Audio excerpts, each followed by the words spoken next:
यहाँ क्यों लेके आए हो? पहले वो जहाँ है वहाँ चलेंगे, चलो। ఒకసారి సిఏ గారిని కలిసి. Excuse me sir.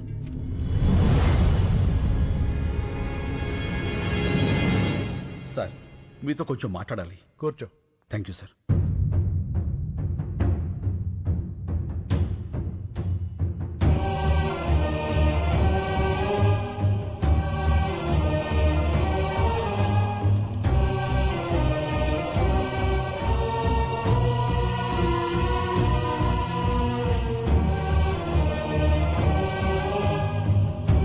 Calcutta jail నుంచి తప్పించుకున్న ఫ్రాడ్ ఇదంతా చేసింది. అవును సార్. పద మా ఎస్పీ గారిని కలుద్దాం. వాట్, నువ్వు కరెక్ట్ గా చూసావా? అవును సార్, బాగా చూశాను. అతను శంకరే. ఇప్పుడే మా ఇన్స్పెక్టర్ గారు కారులో ఎక్కించుకుని ఎస్పీ గారి ఆఫీస్కి తీసుకెళ్లారు. పైప్ లైన్ లో ఉన్నవాడు ఎప్పుడు బయటకు వచ్చాడు? వాడెందుకు ఈ టైంలో ఇన్స్పెక్టర్తో వెళ్తున్నాడు? ఏదో పెద్ద ప్లానే వేశాడు.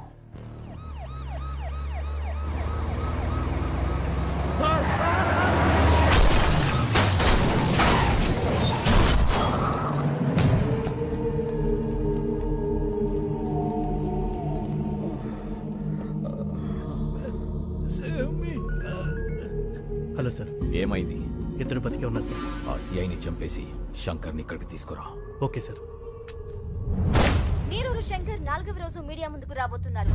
ఏ శంకర్, చూడు నీకోసం ఎంతమంది వెయిట్ చేస్తున్నారు. Not only media, the entire India is waiting for you. జా, గో, వెళ్ళి మాట్లాడు. గో. నీ మీద నమ్మకం పెట్టుకున్న వాళ్ళ బతుకులు నా కమ్మేయడానికి నువ్వు ఒప్పుకున్నావు.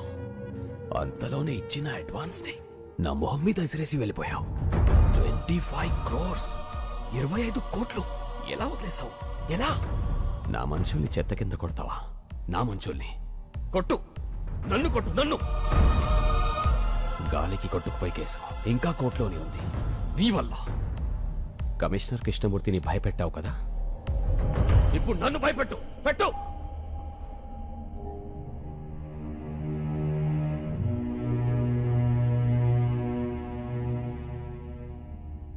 వాళ్ళు మాట్లాడతారా? వాళ్ళు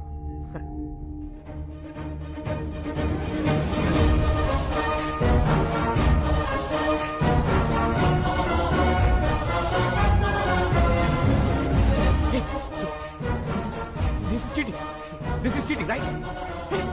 Is this right? అవును సార్, లైవ్. నమస్కారం. వచ్చినందుకు మీ అందరికీ థ్యాంక్స్. అడగండి. ఏంటండి అడిగేది? అసలు ఏంటి న్యూసెన్స్? మీ వాళ్ళ సిటీ అంత సఫర్ అవుతుందో తెలుసా? Bloody village brutes. ఏమన్నారు? విలేజ్? ఓసారి ఇటు వస్తారా? ఏంటి? మీరు పుట్టింది ఎక్కడ? ఇక్కడే, కోటి. మీ నాన్నగారు? ఖమ్మం. వాళ్ళ నాన్నగారు? గుంటూరు పక్కన కొల్లూరు. అంటే విలేజ్. మీ మాటలో చెప్పాలంటే మీ తాతగారు ఒక విలేజ్ బ్రూట్, అంతేగా? మీ పట్నాలు మా పల్లెటూళ్ళకు పుట్టిన పిల్లలు. అమ్మ చచ్చిపోతున్నా పట్టించుకొని పిల్లల్ని ఏమనాలి, ఏం చెయ్యాలి? మేము విలేజ్ బ్రూట్స్ కాదు, విలేజర్సే మీ రూట్స్. బూతులాపి భూమి మీద నిలబట్టం నేర్చుకో. వెళ్ళు. కరెక్ట్ గా చెప్పావన్నా. రైతు ఈ నేల మీద నాగలి పట్టాకే నాగరికత మొదలైంది. అంత ప్రాచీన చరిత్ర రైతుది. మీలో ఎవరికైనా ఒక బియ్యపు కింద తయారవటానికి ఎన్ని రోజులు పడుతుందో తెలుసా? తెలీదు. 120 రోజులు. 120 రోజులు ఒక రైతు తన చెమటని మట్టితో కలిపి పండించే గింజ కలిస్తేనే మనం తినే అన్నం ముద్దవుతుంది. అది తెలుసుకోండి. మెతుకు కింద పడితే కళ్ళకద్దుకునే దేశం. ఆ మెతుకులు పండించే రైతుని నిర్లక్ష్యం చేస్తుంటే ఇంకెవరికి చెప్పుకోవాలి సార్? ఎవరైనా అన్నం పెడితే అన్నదాత సుఖీభవ అంటాం. అన్నదాత అంటే ఎవరో తెలుసా?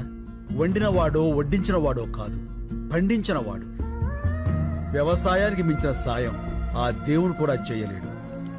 సెల్ ఫోన్ లేకపోయినా మనం బతకగలం, టీవీ లేకపోయినా బతకగలం, ఏసీ లేకపోయినా బతకగలం. కానీ అవి తయారు చేసేవాడు కోటీశ్వరుడు. కానీ అన్నం లేకుండా మనం బతకలేము. అది పండించే రైతు మాత్రం ఎప్పటికీ పేదవాడే పేదవాడే పేదవాడే. అంటే పరిశ్రమలు రావడం తప్పంటారా? పరిశ్రమలు రావడం తప్పు కాదు, రావాలి. కానీ అవి పంట భూముల్ని నాశనం చేసి కాదు. ఎంతో బంజరు భూమి ఉంది, ఎన్నో రాళ్లగుట్లు ఉన్నాయి. కేవలం నీటి ఖర్చు తగ్గుతుందని పరిశ్రమలన్నీ నీరు ఎక్కడుంటే అక్కడికి కట్టేస్తుంటే నీటి కోసం రైతు ఎక్కడికి పరిగెత్తాలి సార్? అడుగు బాబు, ఇంకా అడుగు. మన దేశంలో గత 10 ఏళ్లగా 1,71,105 మంది రైతులు ఆత్మహత్య చేసుకున్నారు. అందులో 25,400 మంది మన తెలుగు రైతులే ఉన్నారు. అర్ధగంటకో రైతు అర్ధాంతరంగా చచ్చిపోతున్నాడంటే మీరు నమ్మగలరా? కానీ ఇది పచ్చి నిజం. చావు కూడా చులకనైతే ఆ దేశం బాగుపడదు సార్. దాదాపు 10 లక్షల మంది రైతులు పండించడం మానేసి మీ సిటీల్లో కూలీలుగా బతుకుతున్నారు. దేశానికి వెన్నుముక లాంటి రైతు మీ అపార్ట్మెంట్స్ కి వాచ్మెన్ అవుతున్నాడు.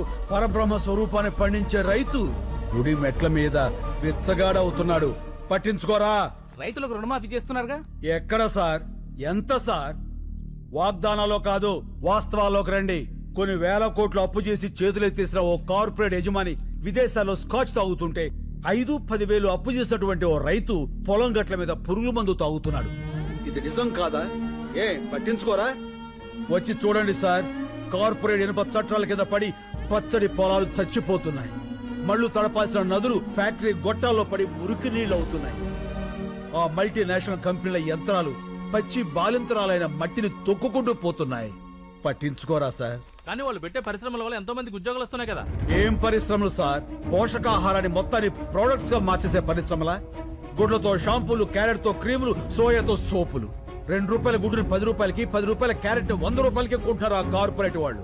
ఆ రేట్ ఇచ్చి పేదవాడు కొనగలడా? పోనీ ఆ డబ్బు రైతులకు వెళ్తుందా అంటే అది లేదు, దళారీలకు వెళ్తుంది. ధనవంతులైన దళారీలు ఇంకా ధనవంతులు అవుతున్నారు. పేదవాడైన రైతు మరింత పేదవాడు అవుతున్నాడు. పోషకాహారం దొరక్క పేద పిల్లలు, పేద వృద్ధులు జబ్బులతో విలవెల్లాడుతున్నారు సార్. ఏ ఉద్యోగమైనా సరే మనం బతకడానికి పనికి రావాలి.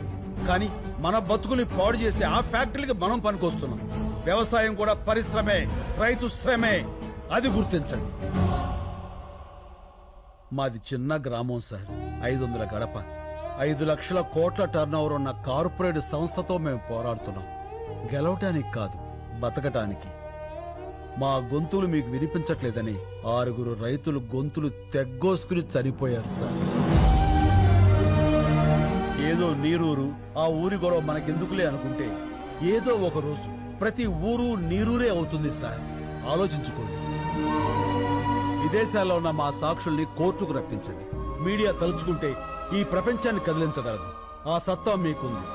ఈ 3 ఏళ్లుగా మేము పడుతున్న బాధ మీకు తెలియజెప్పాలని ఈ 3 రోజులు మిమ్మల్ని బాధ పెట్టాం. అందుకు క్షమించండి. మేము చేస్తున్న ఈ పోరాటం మీకు న్యాయం అనిపిస్తే దయచేసి సాయం చేయండి ప్లీజ్. శంకర్ గారు, జర్నలిస్ట్ అంటే కేవలం రిపోర్టర్సే కాదు సార్, న్యాయానికి సపోర్టర్స్. ఇప్పటిదాకా మేము టీఆర్పీల కోసం పనిచేశాం. మా పని మేము కరెక్ట్ గా చేస్తే ఎలా ఉంటుందో ఇప్పుడు చూపిస్తాం. సాక్షులు వస్తారు, రైతు గెలుస్తాడు.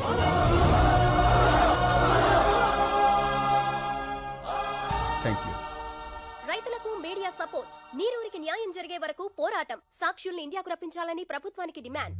మీడియా వీళ్ళకి సపోర్ట్ చేసిందంటే మనం ఓడిపోతాం సార్.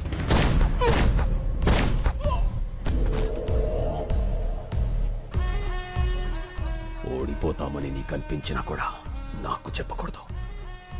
ఇప్పుడు కూడా చెప్తున్నా, గెలుపు నాదే. గెలుపుకు చేరువగా రైతులు ఏ క్షణంలోనైనా ఇండియా రానున్న సాక్షులు ముఖ్యమంత్రి అత్యవసర సమావేశానికి ఏర్పాటు చేశారు.